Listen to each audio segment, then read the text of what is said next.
daugiau negu 50% žmonių, kurie įsigijo turtą per COVID-ą, yra nepatenkinti savo pirkiniais. Klauso, nevergai žmonės, jie patys priima sprendimus ir mes jiem neliepiam daryti taip, kaip mes kalbam, bet man labai įdomu.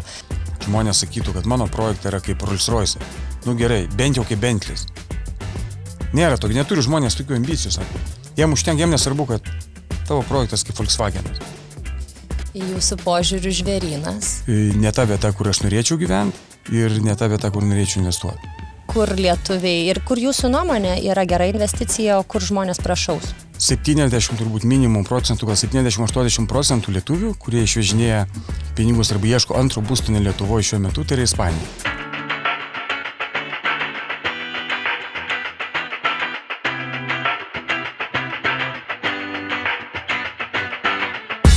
Sveiki, aš Indrė Kavaliauskaitė ir 35 metų noriu išeiti į pensiją. Šią vasarą man sueina 35, jau nesuskaičiuosiu turbūt kiek metų dirbu 7 dienas per savaitę ir kartais net ir 24 valandas per parą. Jei ne į pensiją, bent jau norėčiau padaryti taip, kad dirbčiau 4 dienas, o 5 dieną už mane dirbtų mano pinigai.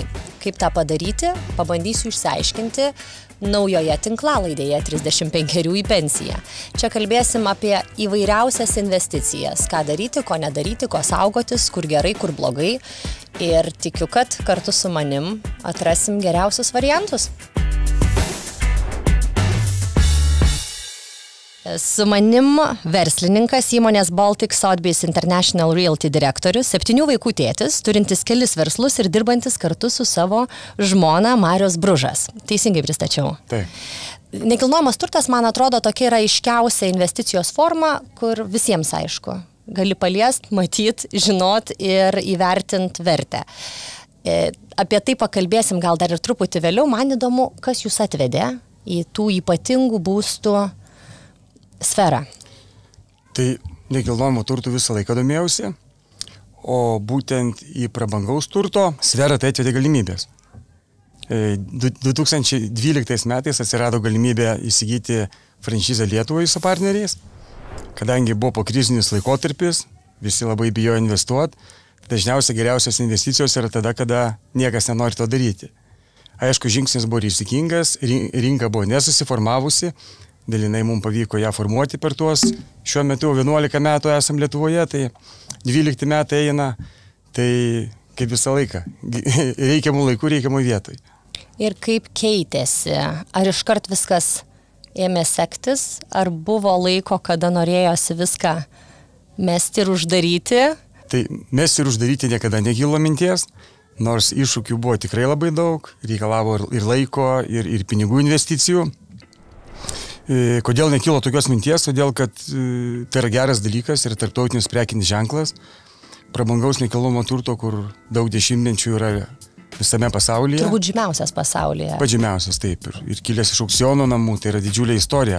Dabar, kodėl pagrindinis argumentas, kodėl buvo noras investuoti į šitą prekinį ženklą ir dirbti su juo, ar dirbti su tokia kompanija? Todėl, kad tai yra dalykas, kurio tu pats negali sukurti. Tai yra istorija skaičiuojama šimtmečiais. Sotheby's prekinio ženklo, tai nei vienas iš mūsų kartu sudėjus tokio laikotarpio nenugyvensim, ar ne? Tai buvo tokia galimybė prisiliesti prie istorijos.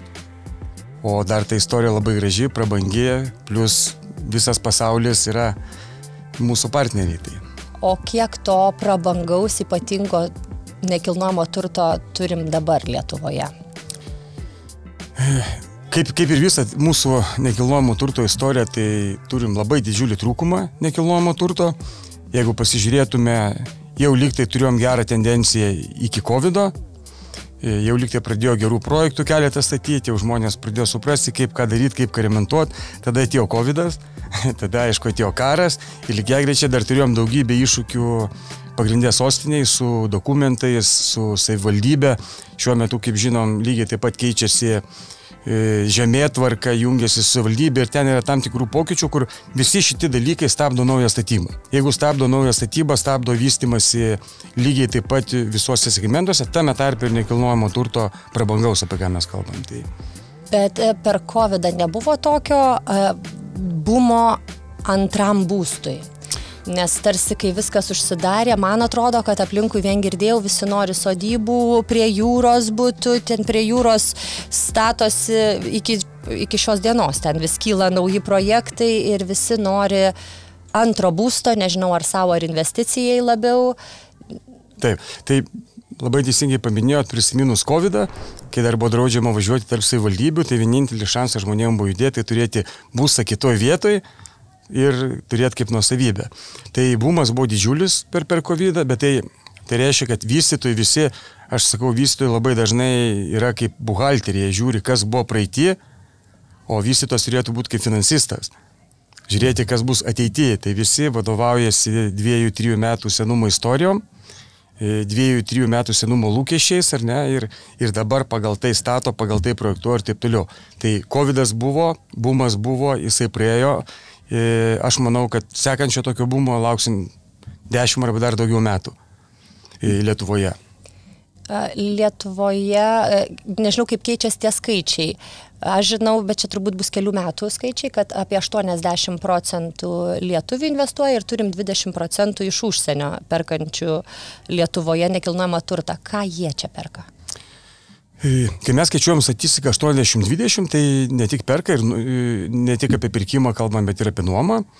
Bet dažniausiai tai klasika yra žmonės, jeigu perka užsieniečiai, tai labai yra du variantai. Arba būna mišrios poros, mišrios šeimos ar ne, arba būna verslo santykiai.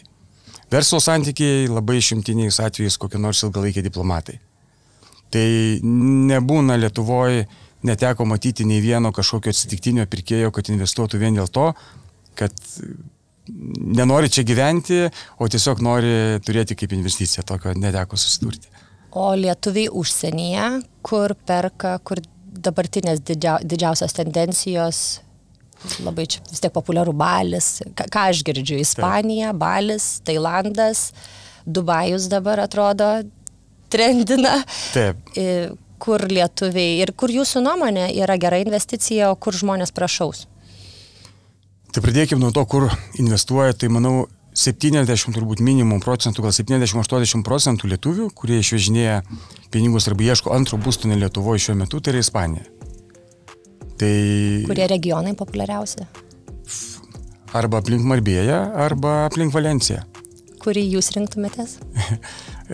Man asmeniškai nei vienas, nei antras nėra, kad labai patiktų dėl tam tikrų priežasčių, bet jeigu iš tų dviejų reiktų, aš rinkčiausi Marbėją.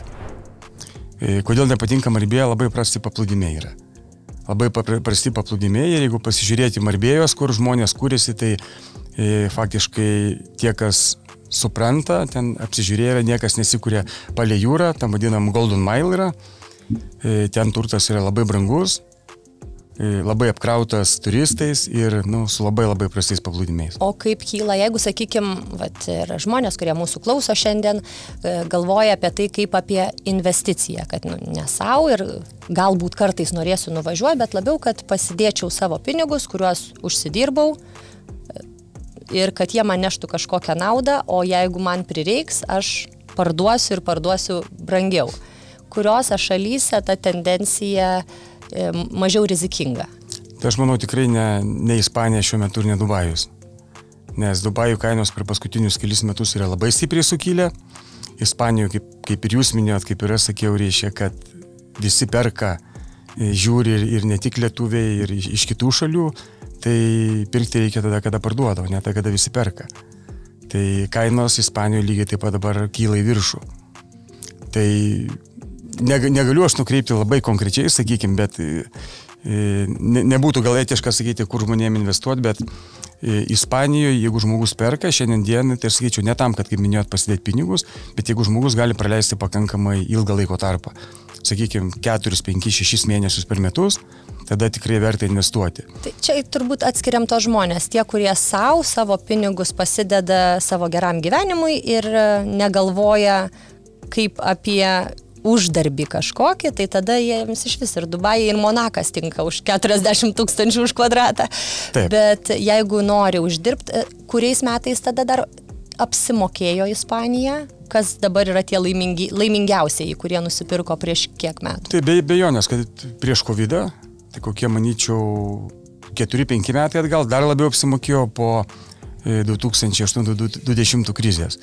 Jeigu pasižiūrėtume, pavyzdžiui, tokią Portugaliją, tai šiandien dienai toj pačiu Portugalijoje yra didžiulis kiekis tada pradėtų iki 2008 ir dar nebaigtų pastatų, griuvėsių ir taip toliau, ar ne? Tai tas bumas, jis ateina, reikia žinoti, kada nepapulti. Plius vėlgi, kaip žmonės perka, ar ne, ar jau perka pastatytus būstus, ar toj pačioje Ispanijoje perka iš brėžinių, arba tam pačiam Dubajui. Tai Dubajui pirkti iš brėžinių, aš sakyčiau, šiek tiek saugiau negu Ispanijoje.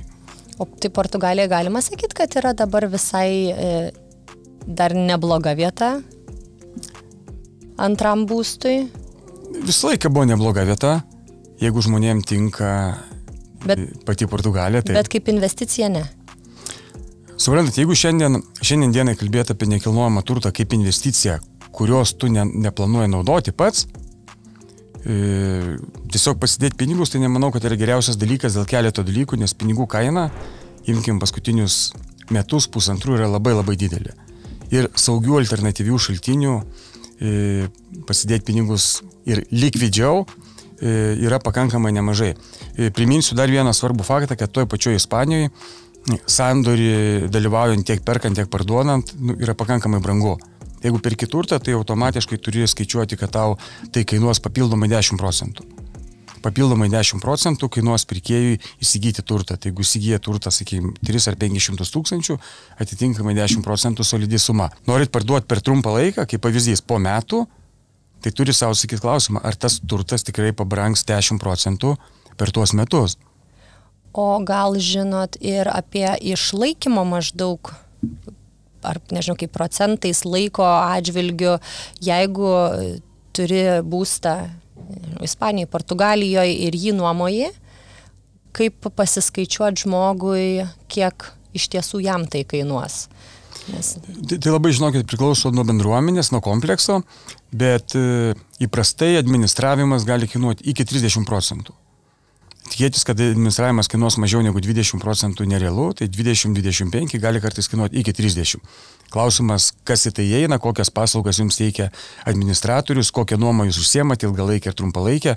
Tai ilgalaikė nuoma visą laiką bus mažesnė grąža, bet ir mažesnė administravimo kaštai. Trumpalaikė nuoma atvirkščiai. Didesnė grąža, bet žymiai daugiau yra darbo administratorių, todėl procentas administravimo kainuos daugiau. Pamodeliuokim situaciją, kad turim žmogų, kuris turi laisvų finansų ir nori investuoti į papildomą būstą. Ir nuo ko jam pradėti ieškoti, ne Lietuvoje, Taip. Nuo ko jam pradėti ieškoti, kur ieškoti patarėjo ir į ką atsižvelgti, renkantis šalį. Sakykim, kad pasaulis yra ne riba, tik pasaulis. Tik pasaulis, taip. Tai keletas labai svarbių dalykų. Pirmas dalykas yra, kas žmogui pačiam yra aktualu. Aktualu gera investicija. Vat, kad mano pinigai būtų saugus, kad man nesvarbu, kur skrisiu, galiu nors ir į Balį, ir į Tailandą skraidyti. Taip. Noriu, kad nenuvertėtų. Taip, bet matot, vienam svarbu skristi į kalnus, ar ne? Ir ieškoti kalnų namelio arba gero apartamento kalnuose. Kitam yra svarbu prie jūros, trečiam prie golfo aikštyno, o ketvirtam ten, kur vėjas gerai pučia ir gali subanglinti. Tai pirmas dalykas, žmogus, jeigu jam riba yra visas pasaulis, tai ten, kur yra vienas klausimas, kur jo širdis yra, ar ne, kas jam yra aktualu, kiek jisai galės pats tą dalyką eksploatuoti, naudoti, jeigu jam to dalyko reikės. Antras dalykas, kalbos klausimai yra, ne? Vieni labai mėgsta Italiją, kiti labai mėgsta Prancūziją, treti mėgsta Ispaniją, ketvirti dar kitas egzotiškesnės šalis. Paimsiu gal tada iškart tokį, manyčiau, didžiausią procentą, mano spėjimas, kad lietuviai ieško šilumos, kad greičiausiai ne kalnų ieškos, o ir slidinėjimo saulės ir vandens. Kurie kurortai yra? Gera investicija. Ten, kur turbūt nėra didžiulės bangos, reiktų ieškoti šiuo metu. Tai ta banga Ispanijoje yra, ypač Tenerifėje. Tai labai labai reiktų pasižiūrėti kokybę, kainą ir šiaip žmogui, kad susigaudyti, ar ne, kokia yra ta kaina, ar gera kaina tam tikram regione. Važiuoju bet kur, ar ne. Kiprą paminėjom, kita šalis, tai reiktų pasižiūrėti tendenciją, pavyzdžiui, paskutinių 5-10 metų. kiek kilo kaina, kiek procentaliai, ar ne, jeigu kaina yra pakilus 5 kartus, nu tai klausimas, ar sekančius 10 metų jinai kils dar 5 kartus, ar ne? Tai pasižiūrėti tos istorinius truputėlį duomenės. Tada klausimas, kodėl ta kaina kilo? Ar dėl to, kad į Dubajų arba į Turkiją suvažiavo labai daug iš mums nedraugiškos šalies gyventojų, ar ne? Ir tada klausimas, kas bus, kai jie puls pardavinėti tą turtą. Didžiulį kiekį turto, mes kalbam ne apie kelis tūkstančius būtų, o keliasdešimt tūkstančių būtų, ar ne, jeigu ne 100 tūkstančių būtų. Tai vėlgi, kokia yra ta banga, kokia tendencija. Jeigu ir tą aš labai palyginčiau su COVID pirkimais antro būsto, ar ne? Šiaip tokia pasaulinė statistika, Sotheby's ir darė tokį tyrimą pasaulinį, tai daugiau negu 50% žmonių, kurie įsigijo turtą per COVID, yra nepatenkinti savo pirkiniais. Galite įsivaizduoti.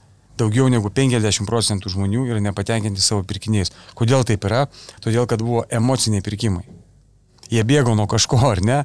Ar bėgo iš mažo turto, ar bėgo iš miesto, ar bėgo, kaip Lietuvoje mes negalėjome važiuoti tarp savivaldybių, tai bėgo ten iš Vilniaus į pajūrį. Jis bėgo, kad neišprotėtų. Lindo į eketės ir pirko bet ką dar galėtų bėgti. Taip. Tai va, toliau reikia žiūrėti, kur formuojasi tokie burbulai ir tokios, reiškia, tie emociniai pirkimai ir klausimas, kas toliau. Nes Lietuvos pajūry, aš dar pasakysiu labai paprastai, kad tikrai didžioji dalis žmonių, kas nusipirko, ar ne, tai, kokį 20% jų pardavinės per artimiausius 3 metus paleis tą turtą į antrinę rinką. Tikrai ne visi, bet dalis iš jų pardavinės. Tas pats formuosis ir toje pačioje Ispanijoje ir visur kitur. Kai žmonės supras, kiek jiem kainuoja jie administruoti, arba kiek jie patys jį naudoja ir nenaudoja ir taip toliau. Ir klausimas tada, o šiek mes jį parduosim, ar ne? Tai reiktų žiūrėti, kur nesiformuoja burbulai. Tai atmetėm Ispaniją. Taip. Dar turim tokių lietuvių pamėgtų Kipras. Kipras vėl reiktų labai žiūrėti, kurie... Kipras lygiai taip pat yra rytų kaimynų pamėgta, reiškia, lokacija. Tai vėl klausimas, kiek ten norėtų kas gyventi tokių kaiminystį, bet Kipras turi 2 dalis, kur viena dalis yra labai ginčytina, ir ten gali tikrai nusipirkti už labai gerą kainą. Ir jeigu pasiseks, ten gali būti gera investicija, bet jeigu nepasiseks, gali prarasti viską. Tai čia... Nuo ko čia priklausys? Nuo to, kaip ilgalaikė prasme įsispręs klausimas su Turkija, ar ne? Nes ta teritorija yra ginčytina ir po šiandien dieną yra ginčytina. Jūs nedėtumėte į Kiprą nieko? Ne. Per didelę riziką? Taip. Aha, ir dar turim Tailandą, mėgstamą lietuvių labai šalį. Manyčiau, tos egzotinės šalis iš tikrųjų, tai visos egzotinės šalis rytuose yra didžiulės, ar ne? Jos yra didžiulės, jos turi labai didelės pakrantės, ar ne? Ir turi labai didelės galimybės. Tai vėlgi reiktų žiūrėti bendruomenę, kaiminystę, taip toliau, bet ten manau, kad tikrai žmonės gali padaryti gerų investicijų. Klausimas dabar yra, dėl ko jie daro, kokio dydžio investicijos, kiek patys naudos, kiek nuomos ir taip toliau, bet investuoti besivystančiose rinkose, ne, ar nekilnojamo turto prasme besivystančiose, tai dažniausiai visada išlošia. Išskyrus, kad reiktų pasižiūrėti politinę situaciją ir grėsmės. Jeigu mes jų neturim kažkokių labai damoklo kardų kabančių virš, daugmaž gali būti gerai. Gerai, o kaip tos šalys, kur kaina yra gana stabili? Tarkim, Prancūzijos Riviera, man atrodo, ten nei labai auga, nei labai krenta. Ar gal ir klystu, nežinau. Mato, su Prancūzija dar yra atskira istorija dėl mokestinės bazės. Tragedija. Taip, tai tenai, jeigu, vėlgi, kaip atsitiks, jeigu ten tu Ispanijoje gali praleisti daugiau laiko, tai Prancūzijoje labai greitai tapsi priverstinių rezidentų ir mokesčių mokėtojų, ir ten mokesčiai yra labai prasti. Tai apskritai Prancūzija, jeigu mes pažiūrėtume Rivierą, kaip paminėjot, kainos yra stabilios. Bet jeigu mes pasižiūrėtume Prancūziją plačiau, tai kokio ten yra įspūdingo turto, kurį žmonės gali įsigyti, nežinau, už gero būto Palangoje kainą, kokią pilį ar pilaitę ir istorinius dalykus ir taip toliau. Bet ne visi ryštasi tenai investuoti, būtent dėl to, kad klausimas, kaip bus toliau. Kaip pavyks dėlioti mokestinius dalykus ir to pačio nekilnojamo turto mokesčiai, to pačio paveldėjimo mokesčiai. Ten daug yra problemų. Tai kiekvieną šalį mes kitaip pasižiūrim, nekilnojamas turtas atrodo visur yra tas pats, bet ne, vienur yra sandorio mokesčiai, kitur yra dar kitokie mokesčiai ir ta įstatyminė bazė labai skiriasi, net jeigu mes kalbam net tik tai ES ribose. Nes labai gražiai skamba, kartais taip atrodo, nusipirksiu apartamentus Kanuose, ten visada vyksta kažkokie festivaliai, visada Airbnb aš išnuomosiu, ten turbūt stabiliai visus metus bus pajamos, bet atsiranda daug papildomų dedamųjų, kur gal bus didesnis galvos skausmas negu investicija. Taip, tai čia, sakykime, tos dalykus mes paminim ne dėl to, kad žmonės atkalbėti tą dalyką daryti, bet tam, kad žmonės įsivertintų, vėl nedarytų aklai, nes įstatyminė bazė, investuojant kitoje šalyje, yra dalykas numeris 1. Jeigu mes gyvenam Lietuvoje ir investuojam Lietuvoje, mums tai supratimas, kokie čia yra mokesčiai, tai automatiškai yra tarsi duotybė, mes viską žinom. Ar ne? Visi viską žino, pasitarėt su kaimynu. Nežinom, pasitarėm su kaimynu, pusę dalykų kiekvienais metais darom irgi kaip naujiena ateina. Taip, o kiekviena nauja šalis, nauja istorija yra.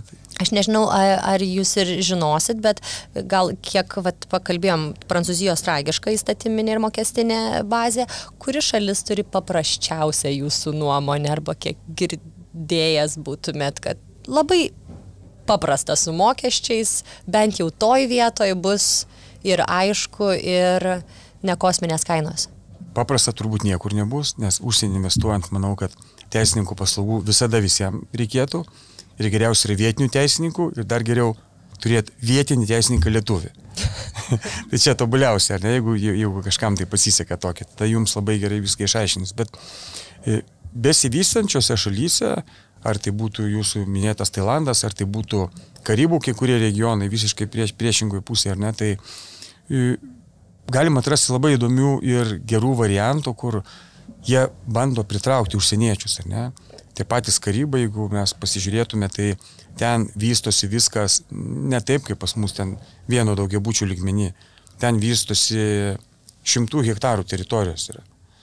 Tai ir dalis yra viešbučiai, vienokie viešbučiai, kitokie, golfo laukai, ir vilos gali būti, ir būtai. Tai ir ten bando pritraukti užsieniečius, taikydami įvairius pasiūlymus, bet vėlgi tie patys Karibai yra daug šalių, skirtingų priklauso vieniem, kažkas Prancūzijai, kažkas Amerikai, tai reiktų vėlgi detaliau pasidomėti, bet kuo labiau besivystanti šalis, tai to galima rasti patrauklesnių ir ilgalaikiai finansiškai patikimesnių dalykų, bet klausimas tada atsiranda, o kiek investuosit? Jeigu norite investuoti 100 000 eurų kažkur tai, toli nuo ten, kur esat, tai aš sakyčiau, tai būtų, nežinau, pinigų palaidojimas. Jeigu žmonės gali investuoti kelis milijonus, ar ne, kur tu gali turėti ir patarėjų ir taip toliau, tada yra jau vėl atskira istorija. Tai investicija nelygų ir jeigu mes traktuojam kaip investiciją, ar traktuojam kaip vartojimą, kur naudosim patys ir tikimės, kad tai gerai užaugs kainą ateityje. Tai vat. Man atrodo, didžioji dalis žmonių galvoja, kad viską visada bus galima sumiksuoti. Jie pateisina savo pramogą, savo atostogas, kad jie važiuos ten atostogauti, bet ir nuomos, ir tada jiem psichologiškai atrodo truputį lengviau atiduoti tos pinigus, nes aš dar ir uždirbsiu arba ten. Aš ir žinokit, taip save ir išlaikys ten. Jo, ir kas protingai daro, visą, ką mes apkalbėjom, ar ne, tai tikrai pavyksta žmonėms tos dalykus subalansuoti. Kas apgalvoja, paskaičiuoja, pasižiūri, pasitarė ir galima subalansuoti tiek asmeninius, tiek kad tas turtas augtų, tiek kad nuomoti ir taip toliau, bet netyčia tokie dalykai gerai nepasidaro.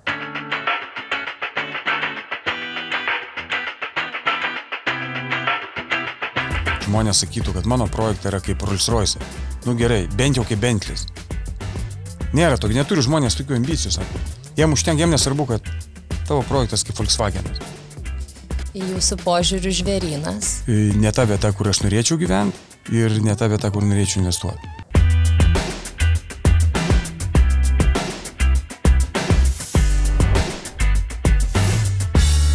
Mūsų vis tiek klauso ne vergai žmonės, jie patys priima sprendimus ir mes jiem neliepiam daryti taip, kaip mes kalbam, bet man labai įdomu, kaip jūs savo finansus apsaugot?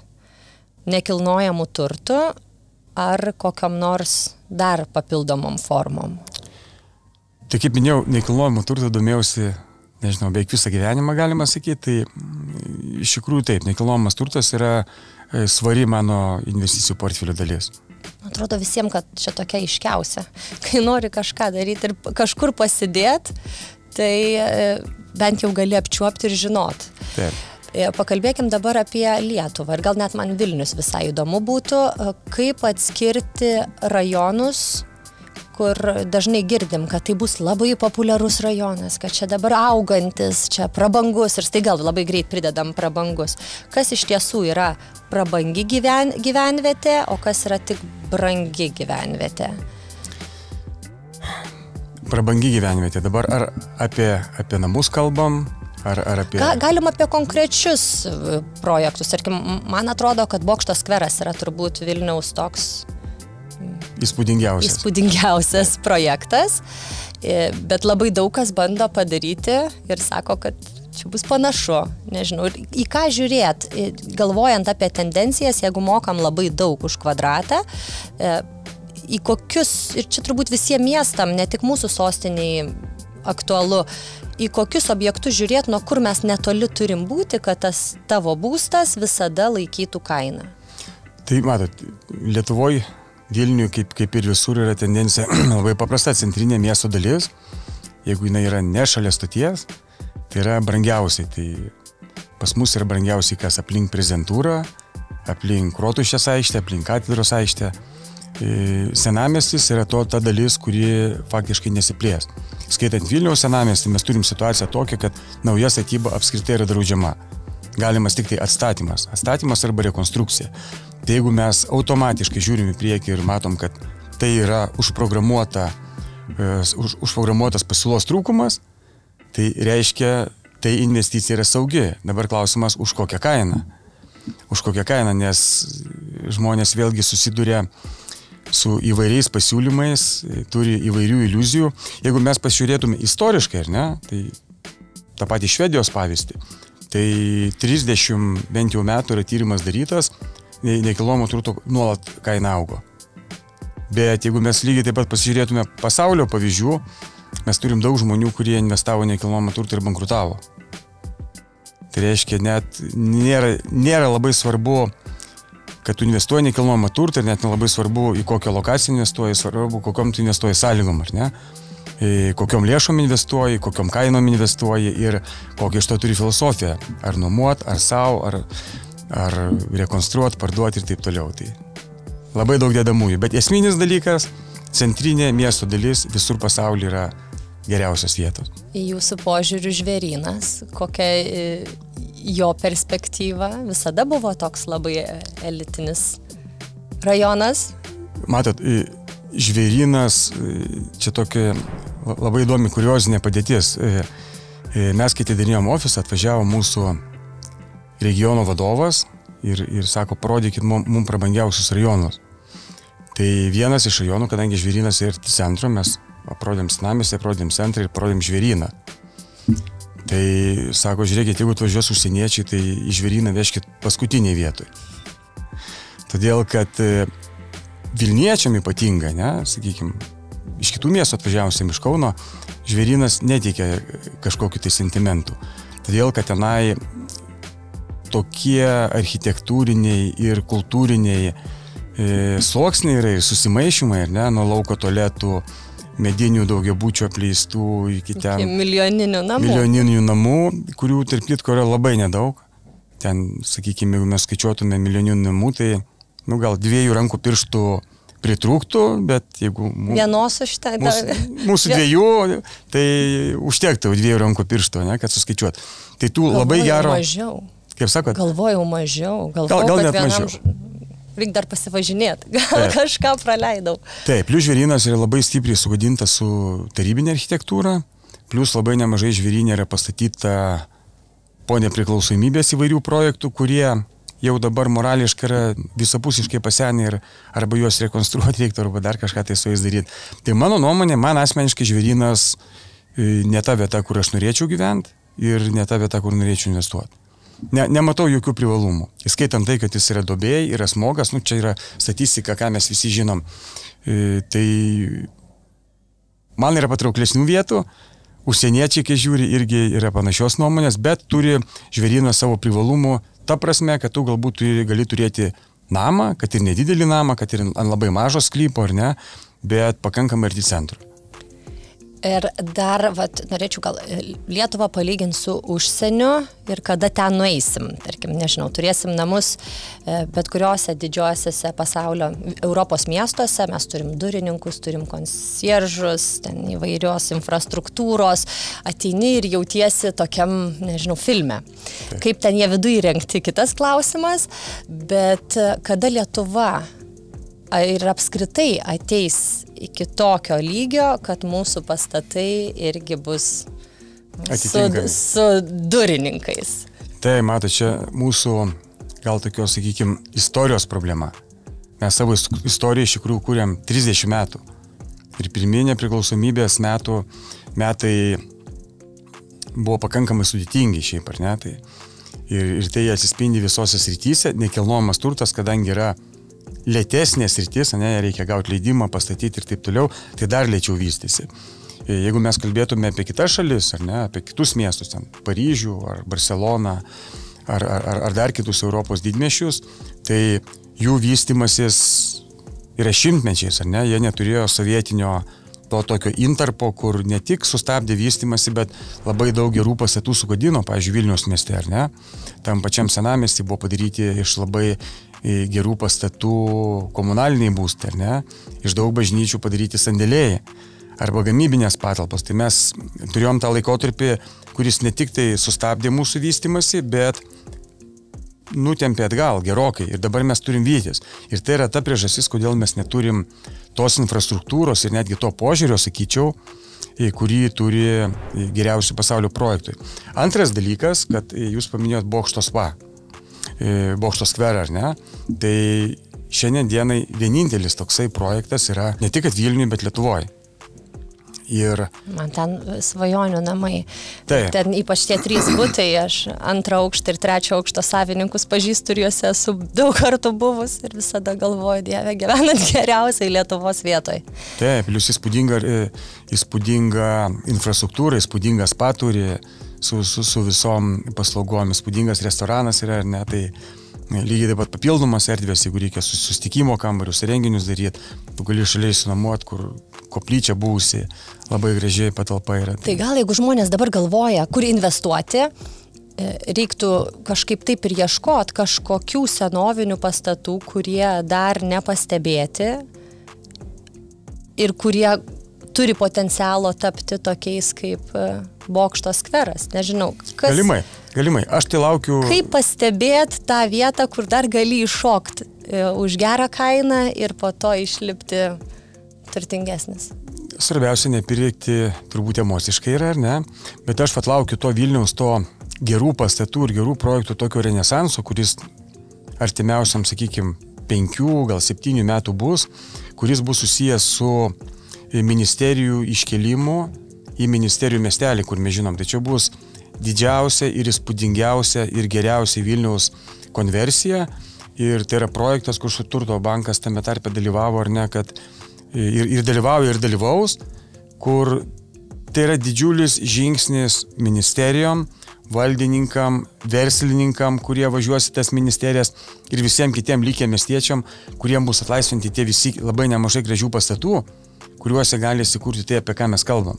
Ar jau kažkas ten iššoko ir yra jau sukirsta rankom, ar dar yra galimybė? Kol kas ne, bet čia, kadangi yra viskas labai skaidriai, vyks per elektroninius aukcionus, tai visi gali stebėti, žiūrėti, kada Turto bankas paskelbs, kada išeis tai į viešą erdvę, bet čia bus toks ilgalaikis ir didžiulė konversija, nes tai bus daug tūkstančių kvadratinių metrų ir kuo skirsis nuo daugelio kitų projektų arba, kaip sakot, pastatų, kur reiktų ieškoti, kur yra problema, kad tu ateini, nusipirki turto arba nusipirki gal aukštą, netgi ar 2 aukštus, ar ne, bet tu vis tiek yra tikimybė turėsi ar prastesnių kaimynų, ar kurie nenorės tvarkytis ir taip toliau.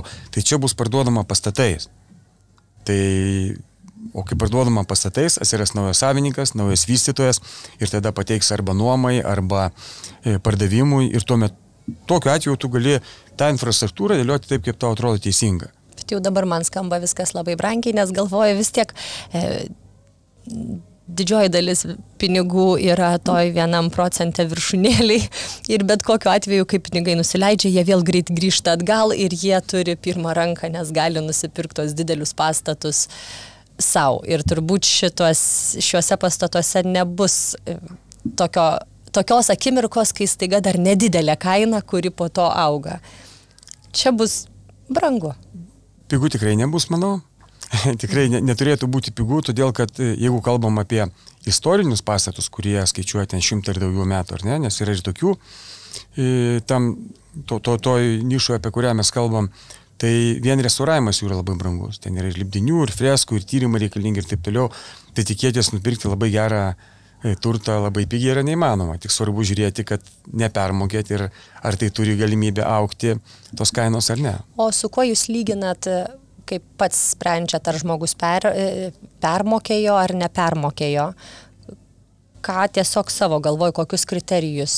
Matot, mes vis tiek tos informacijos Lietuvoje turim daugiausiai, pavadinkim, prabangiam nekilnojamam turte. Žinom, už kiek vyksta sandoriai. Paimkim, kad ir sekantį labai gerą projektą Misionierių sodai, ar ne, yra. Vėlgi daug žmonių nori gyventi ir taip toliau, taip toliau. Tai jeigu kažkoks vienas geriausias daiktas parsiduoda už tam tikrą kainą tame projekte, visi automatiškai galvoja, kad jų turtas irgi kainuoja tiek pat, kiek tas geriausias, nepaisant to, kad galbūt jisai yra prasčiausias tame projekte.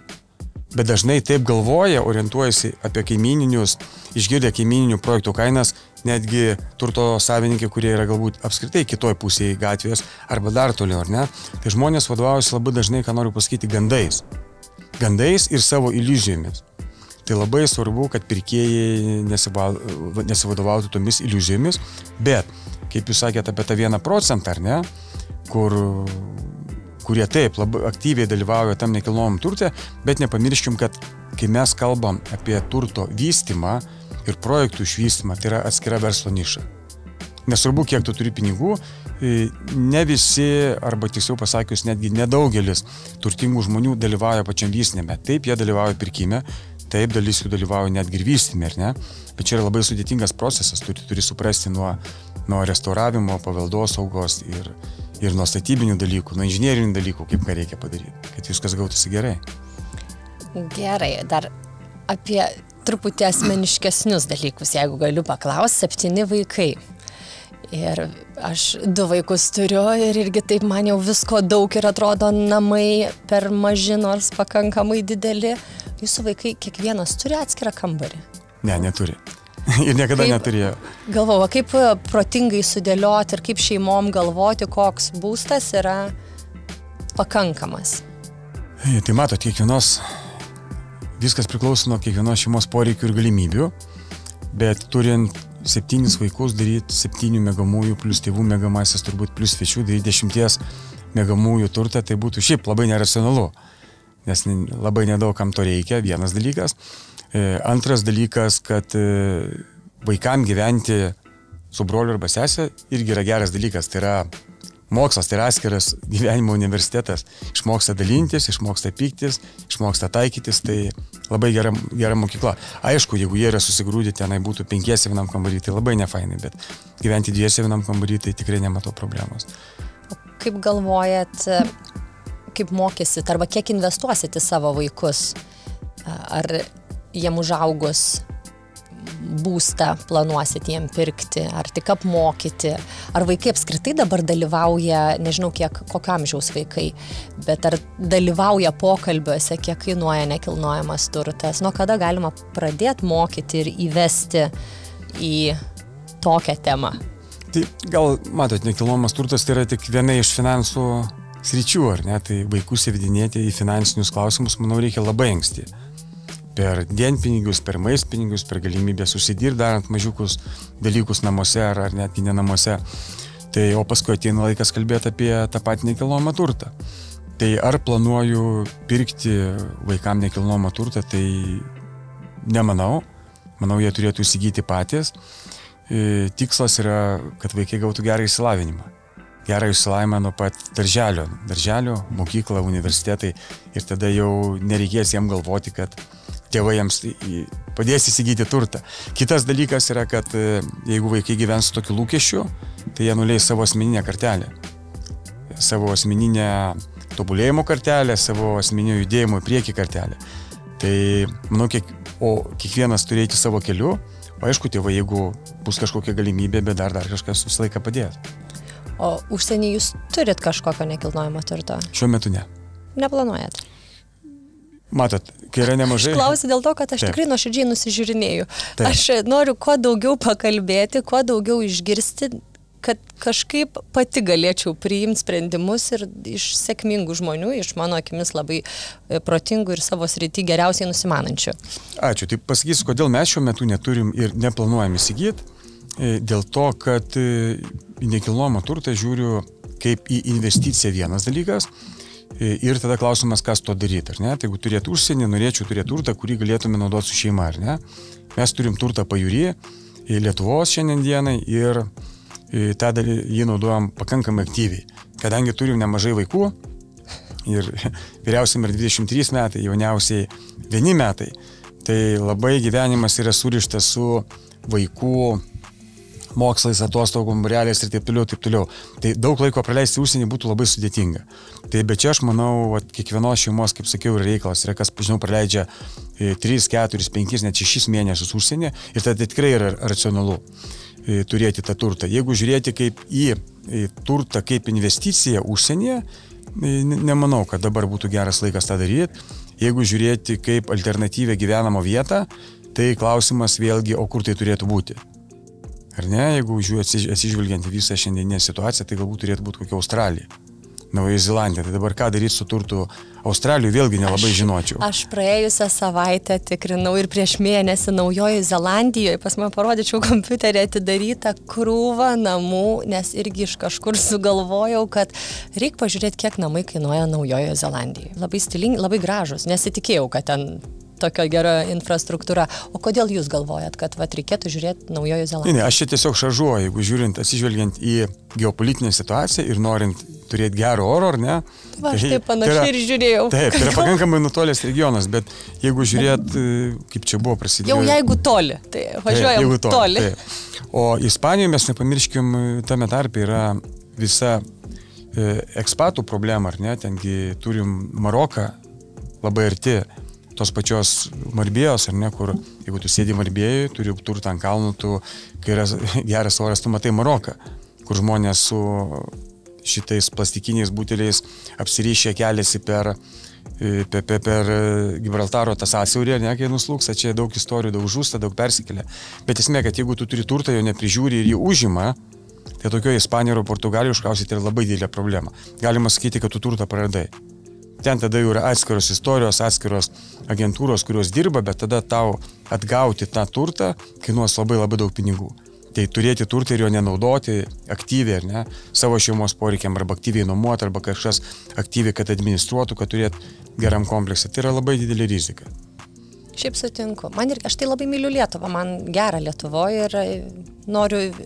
Ir jeigu ir pirkti visada galvoju, vis tiek pirmiausia arba tai pajūrys, arba kažkokios sodybos. O kaip su kainomis pajūryje? Su kainomis pajūryje keletą metų atgal buvo labai gerai, kai visi pirko, didžioji dalis žmonių nusipirko už teisingą ir protingą kainą. Tiek Palangoje, tiek Nidoje. Galiu paklausti, kokia buvo ta teisinga ir protinga kaina už kvadratą? Sakykime, didžioji dalis žmonių patį geriausią turtą pirko pastebimai iki 10 000 eurų už kvadratinį metrą. Bet patį geriausią, aš kalbu, ne vidutinį, ne pigų, tai iki 10 000, ar ne? Jeigu mes dabar girdim kainas... Aš jau 12 girdėjau. Ir nevadinčiau, kad ten labai gerai. Tai ir 15, ir 17 yra, tai nemanau, kad Lietuvos pajūry turėtų kainos būti tokios. Sandorių tokiom kainom arba nevyksta visai, arba vyksta labai labai mažai ir įsigijų žmogui gerokai virš 10 000 eurų už kvadratinį metrą, jeigu mes kalbam apie pajūrį. Plius, jeigu tas turtas būtų sudalinė apdala, reiktų vėl pakankamai investuoti, ar ne? Tai jeigu brangus geras turtas, tai 2, 3, 4 tūkstančiai eurų į kvadratinį metrą būtų. Tai labai klausimas, kiek žmogus pasiryžęs nurašyti procentaliai pinigų, kai sugalvos parduotą turtą po 3, 5 arba 7 metų. Nes už 20 tūkstančių eurų Palangoje turto neparduos. Gal po 50 metų taip ir bus, bet tikrai ne artimiausiam dešimtmetį. Tai čia labai svarbus dalykas dabar.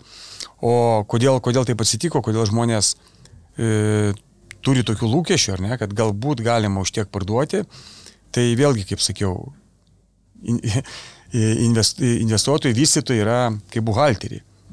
Jie žiūri, kad prieš 2-3 metus buvo didžiulė paklausa ir buvo didžiulis pajūry turto trūkumas, bet dabar jo nebėra. Nebėra nei didžiulės paklausos, nei didžiulio trūkumo. Trūkumas tam tikras yra keli pirkėjai, bet jeigu mes pasižiūrėtume statistiką parduodamo turto, kuris įvyko, pavyzdžiui, 23 metais, tai krito kartais. Ir ten vis statosi, ten Kunigiškės vis plečiasi, turbūt iki pat sienos nueisim ir viską vadinsim prie pat jūros. Taip. Bet jeigu mes dar šiaip pasižiūrėtume, aš visą laiką, kai mes kalbam apie pajūrį, apie Palangą, visą laiką manau, kad pirkėjai turi išplėsti akiratį, ar ne, pasilyginti ne tik su Palanga, bet pasilyginti su ta pačia, sakykime, Ispanija, ar ne? Tai jeigu tu Ispanijoje gali pirkti nuo 5 tūkstančių eurų už kvadratinį metrą, 5, 7, tie patys 10, gali būti, aišku, žymiai didesnės kainos, bet tu gali nusipirkti komplekse su baseinai, su priežiūra, už pakankamai protingą kainą, pilnai įrengtą daiktą. Tai tam kontekste reiktų žiūrėti, kiek verta mokėti ir permokėti Palangoje, ar tai būtų kita kurorto vieta, plus klausimas, ką tu už tai gauni. Dažniausiai mūsų didžioji dalis projektų su nedėlėm išimtim, kaip pavyzdys Auksinės kopos, turės daug visokių infrastruktūrinių dalykų, bet didžioji dalis turto Palangoje neturi nieko. Nei kokio džimo, nei jokio spa, nei tiesiog tu turi savo nekilnojamą turtą, kur tu paskui žiūri, kaip ten. Dažnai mačiau net tiesiog su balkonu, o kaina tokia jau pramušanti visus. Taip, ir šitam kontekste dar būtų galima ką paminėti kaimynus Latvijos, ar ne? Tai prieš eilę metų teko būti yra Legend, toksai labai įspūdingas nekilnojamo turto projektas Jūrmaloje, susideda iš kelių kompleksų, labai gera koncepcija, bet turi įspūdingą spa, įspūdingą sporto klubą, turi savo paplūdimio klubą su bariuku ir su baseinu. Tai yra, mes kalbam, tai yra toks lygis, kurį mes galime įsivaizduoti Ispanijoje ar Kotazur, pakrantė, ar ne, Prancūzijoje, bet čia mes turim Latvijai. Ir ten kainos, kaip pardavinėjo, tuo metu buvo 5-7 tūkstančiai eurų už kvadratinį metrą. Ten 10 nesiekė, sakykime. Bet architektūra, medžiagos sprendiniai buvo įspūdingi. Laiptinės, kiekvienas korpusas, konsjeržas savo turėjo ir taip toliau. Tai kur čia esmė, ar lietuviai tokie akys plačios ir tokie alkani ir taip nori kelt tas kainas, ar latviai save nusipigina? Kad daro taip gerai? Matot, projektas, kurį aš paminėjau, jis yra prieš kelis metus buvo statytas, ne? Tuo metu tai netrodė labai pigi kaina, ten gal labiau, ką noriu atkreipti dėmesį, kad infrastruktūra, tu turi pilną infrastruktūrą pasaulinio lygio. Ir pavyzdžiui, jeigu tie patys vystytojai Lietuvos galėtų važiuoti pasižiūrėti, kaip tenai padarė prieš, tarkim, 7 metus, 8 galbūt metus. Tai kodėl dabar taip nedaro lietuviai?